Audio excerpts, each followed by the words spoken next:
This channel does not promote any violent, harmful, or illegal activities. All content provided by this channel is meant for an educational purpose only. এদিকে শ্যামপুকুরে ফ্ল্যাটের টোপ দিয়ে বাড়ি হাতানোর অভিযোগ অতীন ঘোষের মেয়ের বিরুদ্ধে। আরও এক প্রমোটারের বিরুদ্ধে অভিযোগ এলাকাবাসীর। শ্যামপুকুর থানায় অভিযোগ দায়ের। আবাসন তৈরির নাম করে এলাকার বাসিন্দাদের কাছ থেকে তাদের বাড়ি নেওয়া হয়। আবাসন তৈরির পর বাড়ির মালিকদের একটা করে ফ্ল্যাট দেওয়ার আশ্বাস দিয়েছিল বলে দাবি। প্রমোটিংয়ের জন্য বাড়ির মালিকদের অন্যত্র স্থানান্তর করা হয়। ফ্ল্যাট দেওয়া তো দূরস্থ, যে বাড়িতে তাদের রাখা হচ্ছে সেটাও অপরিচ্ছন্ন বলে অভিযোগ। গতকালই শ্যামপুকুর থানায় অভিযোগ দায়ের করেন বাড়ির মালিকরা। সোমনাথ কুণ্ডু আর প্রিয়দশমী ঘোষ। হ্যাঁ, আমাদের এতে ওনারই নাম আছে। আমাদের বাড়ি ছিল 19 নম্বর গণমিত্রি লেন। আমাদের শিফটিং দেওয়া হয়েছিল শিকদার বাগান। আমাদের বলেছিল যে আমাদেরকে আমাদের মনের মতন পুষিয়ে দেবে। সেই জায়গায় আমাদেরকে এমন একটা বাজে জায়গায়, জঘন্য জায়গায় জড়িয়ে দিয়েছে যে শান্তিভাবে ভাত খাবার মতন পরিস্থিতিও আমাদের বাড়িতে নেই। আর বিশেষ করে আমরা ওই বাড়ি না, ওনারা নিয়েছিলেন আমাদেরকে দেবে বলেন।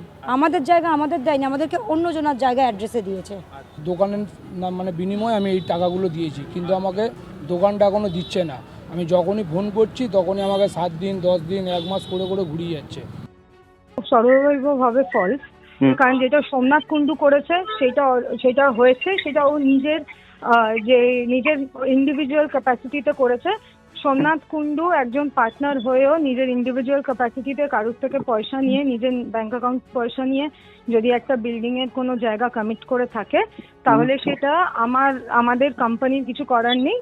কারণ ও এটা ইন্ডিভিজুয়াল ক্যাপাসিটিতে করেছে, ওকে আইনি পদক্ষেপ যা ওর এগেনস্ট হবে ওকে ফেস করতে হবে। যারা গিয়ে এখন এইসব বলছে, থানায় কমপ্লেন ফেস করছে, বিগত 3 মাস ধরে আমার ওপর মারাত্মক প্রেশার এরা ক্রিয়েট করেছে। যবে থেকে এই রেজিম চেঞ্জ করেছে, আননেসেসারি পয়সা টানার একটা প্রবণতা। যেইখানে কনস্ট্রাকশন হয়েছে সেইখানেই তাদেরকে রিহ্যাবিলিটেশন দেওয়া হয়েছে, ফ্রি অফ কস্ট রিহ্যাবিলিটেশন দেওয়া হয়েছে। আমরা তো অলরেডি শ্যামপুকুর থানায় খবর পাঠিয়ে দিয়েছি, আমার কমপ্লেন রেডি হয়ে গেছে। আমি কমপ্লেন কোথায় আছি, ওরা আমাদের সাথে মিটিং করেছিল, সময় নিয়েছে যে রেজিস্ট্রির জন্য তো অনেকটা টাকা দরকার, আমাদের সময় দিন, আমরা টাকা জোগাড় করছি। তো এখনো পর্যন্ত জোগাড় যেদিনকে করবে সেদিন রেজিস্ট্রি করে দেবো, আমাদের কি আছে। 15 বছর ধরে এরকমই চলছে, যে যার জমি নিয়ে নিচ্ছে। বিএলআরও আর 3 জনের নামে একই জমি লিখে দিয়েছে টাকা নিয়ে। বহু কমপ্লেন আছে এখানে, দেখুন না, লাইন লেগে যাচ্ছে সকালবেলা। লোক এসে ফ্ল্যাট, জমি, বাড়ি বেয়াত হয়ে যাচ্ছে, দখল করে নিচ্ছে, অন্যের নামে লিখিয়ে নিয়েছে, এই ধরনের কমপ্লেন নিয়ে আসে। এই ধরনের বহু হাজার হাজার কমপ্লেন আছে।